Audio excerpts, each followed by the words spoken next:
Zahiriddin Muhammad Bobur Temuriylar sulolasidan yetishib chiqqan buyuk sarkarda, davlat arbobi va zabardast shoir bo'lib, o'zbek va jahon tarixida muhim o'rin tutgan siymodir. U Andijonda tavallud topgan va yoshligidanoq ilm-fan, adabiyot hamda harbiy san'atga katta qiziqish bildirgan.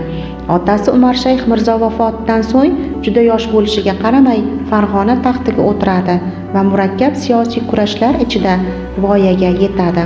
Bobur bir necha bor Samarqandni egallashga muvaffaq bo'lgan bo'lsa-da, ichki nizolar va tashqi bosimlar sabab bu shaharni qo'lda ushlab tura olmaydi. Shu sababli o'z yurti Mavrunahrdan chiqib, avval Kobulga, keyin esa Hindistonga yo'l oladi. 1526-yilda Panipat jangida Dehli sultoni Ibrohim Lodiyni mag'lub etib, Hindistonda yangi davlat Boburiylar saltanatiga asos soladi. Bu sulola keyinchalik butun Hindiston tarixida katta iz qoldirib, bir necha asrlar davomida hukmronlik qiladi.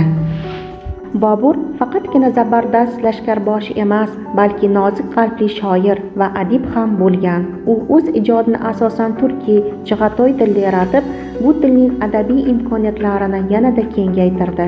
Uning Boburnoma asari Sharq adabiyotidagi eng nodir tarixiy memuar bitiklardan biridir. Ushbu asarda muallif o'z hayoti, yurishlari, zamondoshlari, shahar va o'lkalar, tog'u daryolar, tabiat manzaralari, urf-odatlar haqida juda jonli, sodda va rostgo'y uslubda yozadi. Boburnoma faqat tarixiy manba bo'lib qolmay, badiiy jihatdan ham yuksak asar sanaladi. Chunki unda muallifning ichki kechinmalari, quvonch va iztiroblari samimiy ifodalangan.